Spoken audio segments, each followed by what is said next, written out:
Guys, please clap because it's going to be a long day if you're going to be speaking at each other. I'm not sure I'm going to make it. I'm saying the group must clap when we do speak at directions.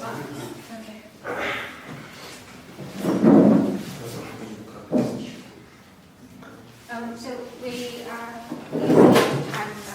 Sounds good, thank you.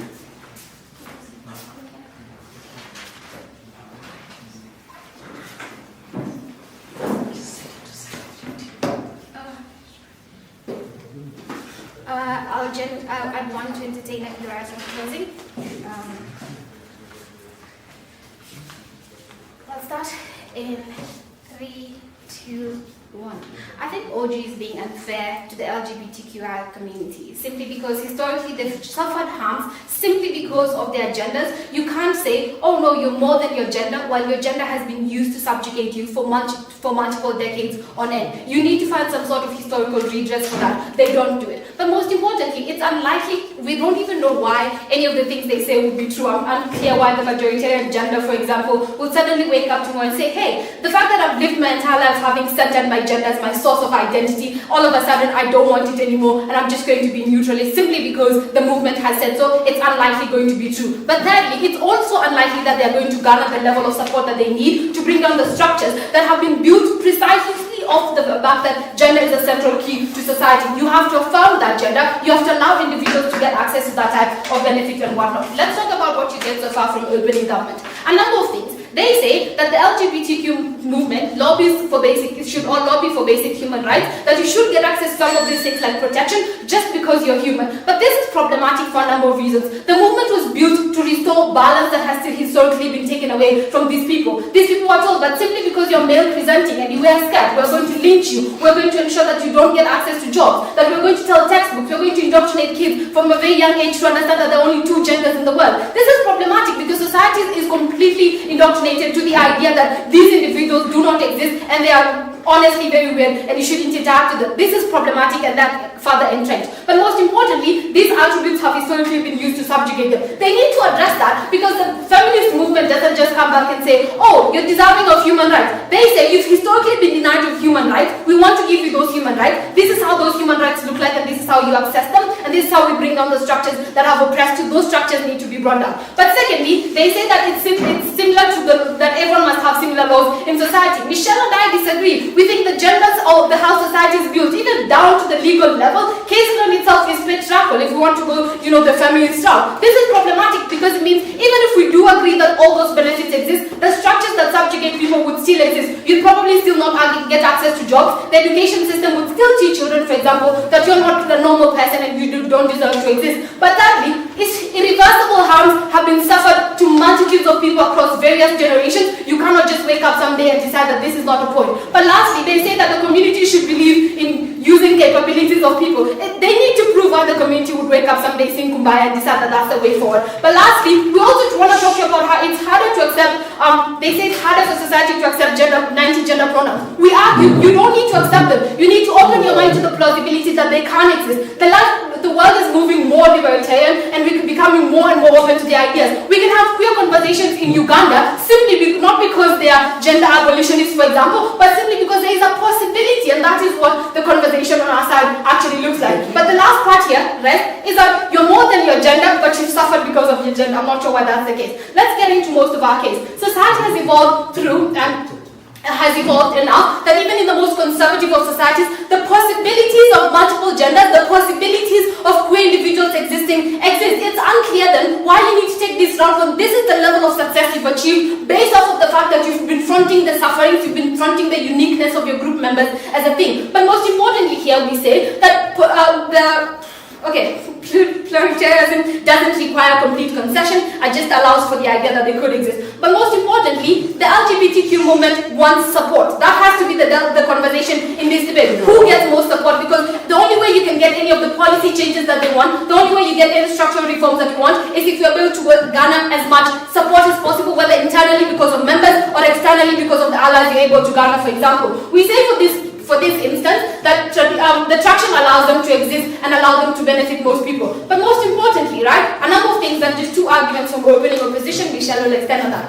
First is the principal conversation we need to have. We said this principally invalidates historical harm suffered by these people. But let's start off with the principal existence for this movement to begin with. It's a safe space. It's a refuge space for these individuals who felt like outcasts of societies. These individuals who've been deprived of their ability to thrive and access from communities that they should genuinely be thriving in. These are individuals that have been denied jobs, that have been denied education, that have been banished by their family members simply off of the fact that this is who they are and this is how they've chosen to live their truth. It's significantly more harmful then that the only movement that has existed to provide some level of redress and accommodation then turns to them and says, oh no, we think that gender is not a real thing, we think gender isn't as important as we seek it out to be, and this genuinely invalidates most of their issues. But there are two things under this principle. The first is the gender-targeted harms that they've suffered. We say the messaging they're likely to have is going to be watered down. It's not going to be messaging that says, oh no, we had XYZ number of people who are lynched in church, for example, because they shouldn't have gone to church and they're queer. Or we have this X number of women who are not elected into office on the basis of the fact that they're women. This means that the gendered harms that they've suffered do not get any they do not get any kind of legal redress on their side of the house.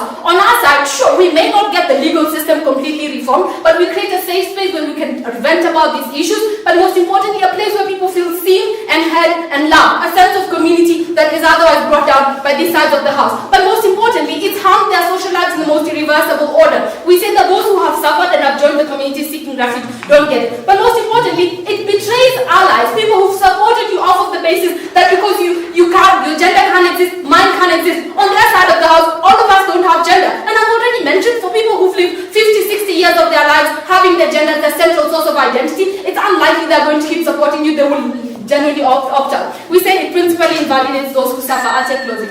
We are not eliminating the concept of gender. We are eliminating the social, legal significance of gender. We have to engage on that. But if you've suffered on social, legal, economic front, then why shouldn't you consider the fact that the reason they've suffered in all those various layers is simply because of the gender that they have been accorded for so long in time? It genuinely doesn't make sense. Argument two on why there's a massive loss of support. The messaging becomes quite honestly not something that we would like. We say it may dilute quest. This is the rallying has been around the laws and all these types of issues. But it's unlikely, it unlikely gains general support from society. There's going to be massive pushback. They need to contend with this reality. For so long, the movement has been inward focusing, which is we are all this and we are all in this together. It's going to be outward looking, which is significantly more problematic because it points to all these types of people being in specific types of ways that just doesn't work. But most importantly, it's going to seek to change majoritarian views externally. And this is power that they generally do not have. But lastly, the members would not want to live their full lives. They've been denied the ability to enjoy their full, the majority have enjoyed their full identities, their full sexual orientations for so long. Then all of a sudden, the only movement that would have advocated for these people to enjoy some of these things turns inward and says otherwise. I think itself is actually problematic if we go this route. Happy to propose.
I'll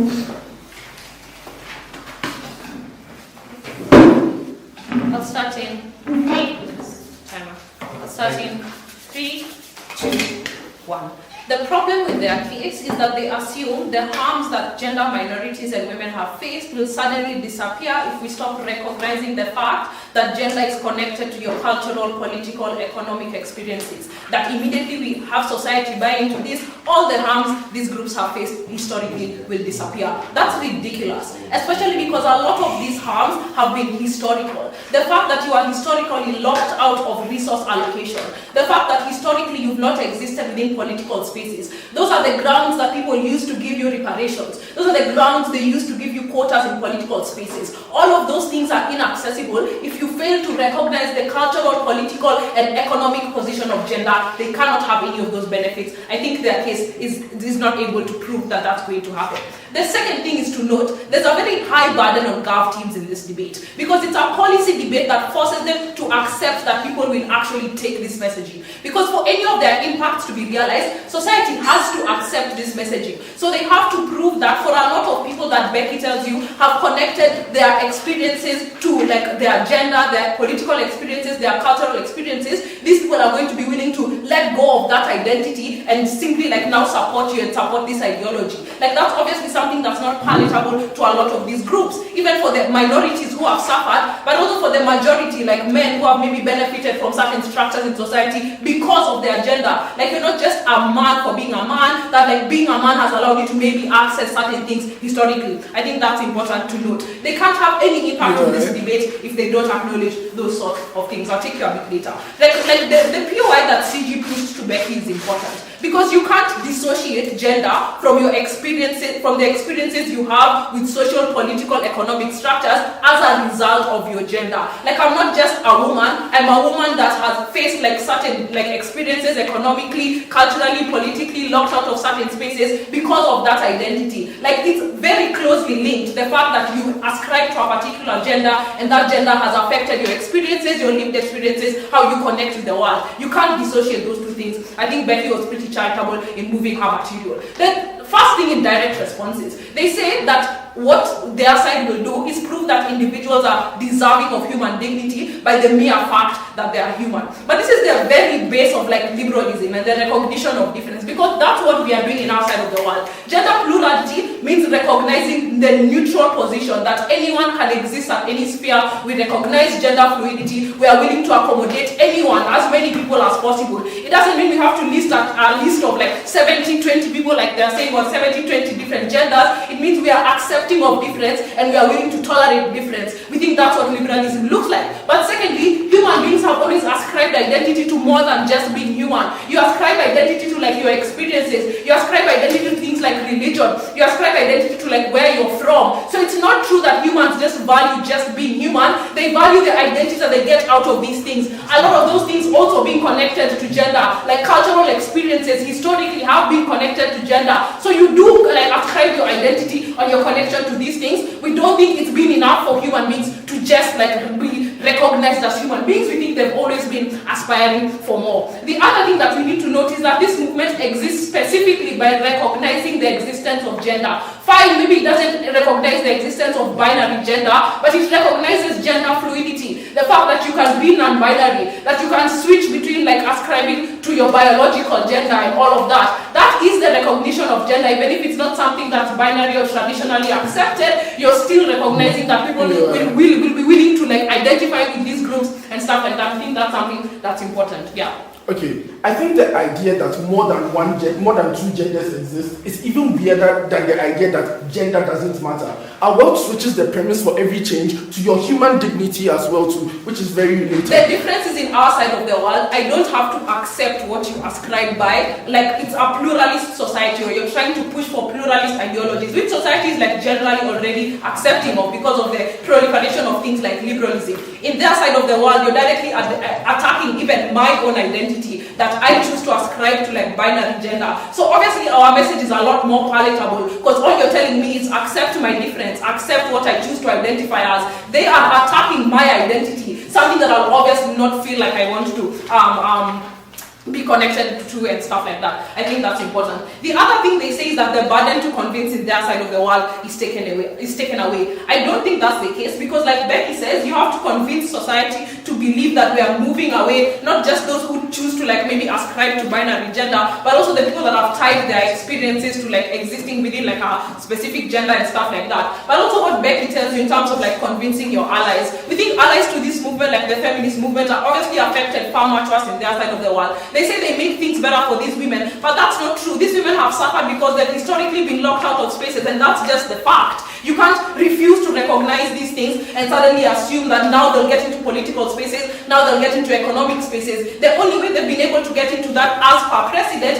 is by recognizing that they've been harmed historically. So we need to reparate them. We need to create quotas. All of that require recognition of social, cultural, political, and economic harms that they are obviously not able to do.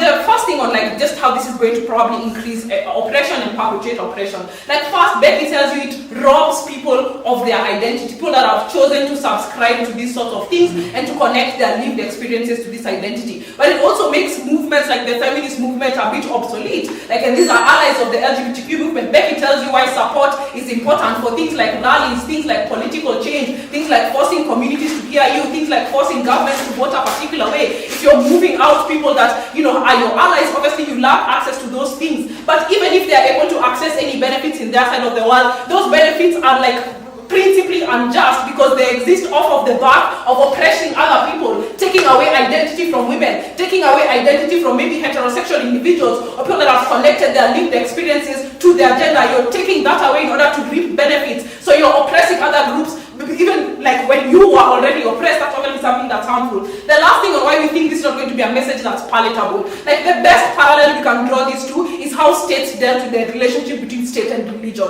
Like when we tried to completely take religion out of the public sphere in places like where they refused you from wearing the hijab, that was obviously something that was not acceptable. It required heavy, like brutal policing, required people not to wear these things. The comparative is how states dealt with religion, like allowing religion to exist in the public sphere in a neutral sense, not recognizing any particular religion, allowing everyone to exist. That's why you can have Islam, you can have Catholicism, etc. existing within society prior to both. Thank you so much to the DLO speaker for that fine speech. I'd now like to welcome the member of government to begin the closing half of today's debate. Here.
I won't take it here from anyone, just please try to stand up or like raise your hand up to legalize it, just so that I can not use my train of thought.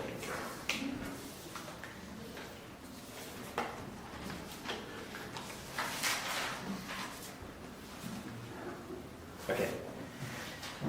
I'm going to be starting my speech in 3, 2, 1.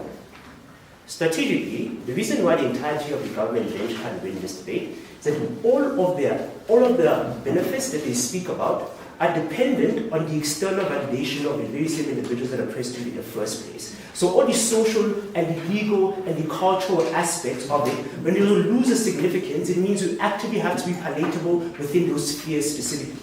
That's the reason why the case from CEO is to say that the way that the LGBTQ movement has existed as a social justice movement has never been to seek buy-in. It has always been to seek expression, to be able to have the ability to define your own liberation. That is a very important aspect to be able to understand in this debate, because it means if you're in a world where you're actually decreasing the significance within the 3 spheres that you're likely going to always interact with, it means you always need to leave your identity at the door. That's literally what it means specifically. They can't run away from the idea. They have to speak about how individuals present themselves. This is important to understand. Secondly, I think it's also dependent on the success of this in the first place. So it means in a world in which this thing is not successful, it doesn't happen. And don't think there's a fear for them to just say this is something that's simply successful, which is makes it more harmful, because it needs to exist in a context in which the LGBTQ movement has no social capital to actually do all of these reforms within those 3 spheres that they speak about. So it means you have to also engage in nuance on how this is likely going to exist within society. So it means on your world, you still get the very big systematic pushback on how you're able to actually gain reform from these individuals. So the golden staircase from OG is something that doesn't work, because it's dependent on a very weird and a very fantasy-like type of society where this is something that just simply can't work and something that can't exist. This is a very problematic aspect how to do things. 2 things you're going to get from my speech.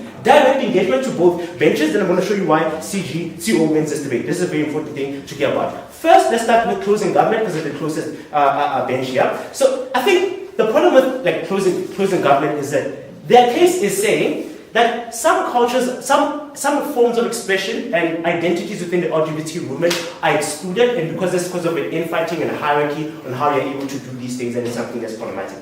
I don't understand the uniqueness of this and why this is something that is unique specifically to LGBTQ plus movement. I think this existed anyway in all of the instances. But I think anyway, if that's something that is true, I think it's comparatively worse on their instance, because it premises on the idea that when you remove this concept of when you create the gender-abolitionist form of approach, it means all individuals within the LGBT movement will say, yes, we want to do that. We think comparatively that doesn't happen. I think O already tells you specifically on the experiences of people and why it matters in terms of their identity. So it means in this instance, when individuals say, I'm going to come out as queer, those individuals means they have a certain form of approach and struggles that are tied to their experience and identity. Those things are not mutually exclusive. So it means at that point in time specifically, it's comparatively worse, because these individuals, the likely reaction is that they're going to fight for their identity within the movement. Comparatively, it's worse for fragmentation for them, because those individuals seem to want to continuously protect their expression within there. So you constantly have the very same infighting that they speak about. But thirdly, in a world in which you even don't see gender as they want to run that case, it's the same case I don't see color. Right? We think the problem with this idea is that there's still forms of expression in society based on social biases.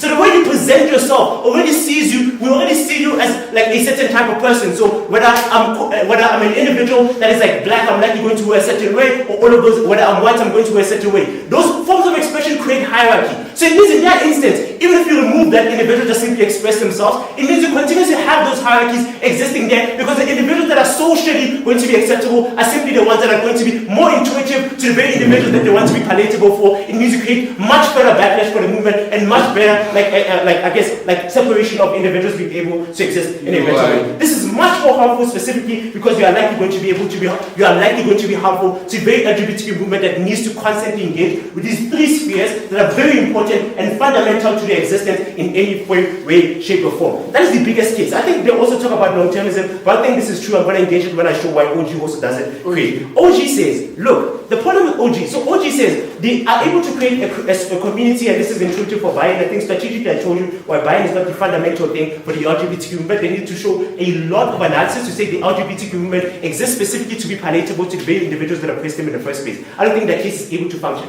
But thirdly, I think even if you're going to say the best case scenario where you're able to ensure these individuals are there, the idea is that when you're tolerant of these individuals and get this buy-in, it means the definition of that tolerance is tied to by the people that you want to be palatable for.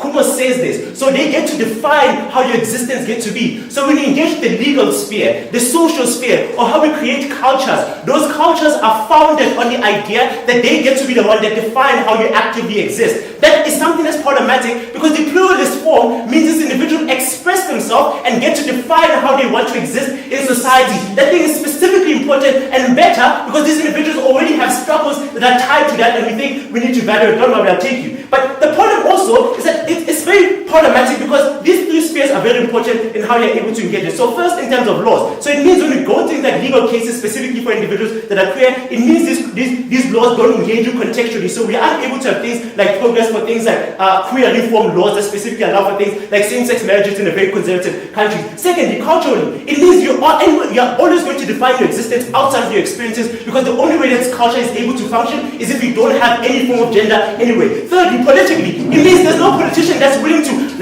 lobby for your existence and lobby for your idea because you are saying we don't see color, we don't see gender. That's literally the idea on how you're able to exist. For sure. OG, let's hear. Saying gender should be defined as is not saying it doesn't exist. It's saying your struggle deserves. No. You can't run away from the burden. You are talking about significance of this in all three spheres. That means you actively have to remove your expression. You have to remove how you exist in order for you to be actually palatable. That's your entire case. If you are premising intuitiveness of institutions, you can't run away from that burden. Even if it exists, you can't express it. That's how you are able to exist. This is very problematic. Lastly, I think let's talk about generally why we are able to win on our agenda. I think 4 things that Kuma tells you that are very important. First, contextually, I don't think the burden here is about buy-in for the LGBTQ movement. They care more about the expression because we think it's tied to the autonomy to define your own liberation. Secondly, the reclamation. You have been harmed. I think this is done a lot by OO to tell you what specifically you need to talk about your struggles. But I think what specifically is important from like Kuma's speech is that he tells you that this reclamation is specifically tied to you being able to express your experiences and show individuals that you are contrarian to the traditional systems.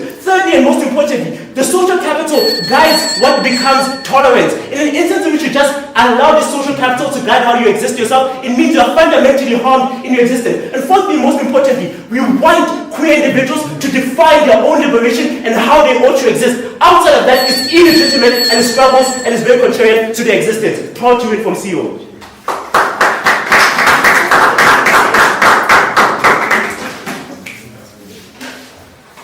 Mm-hmm.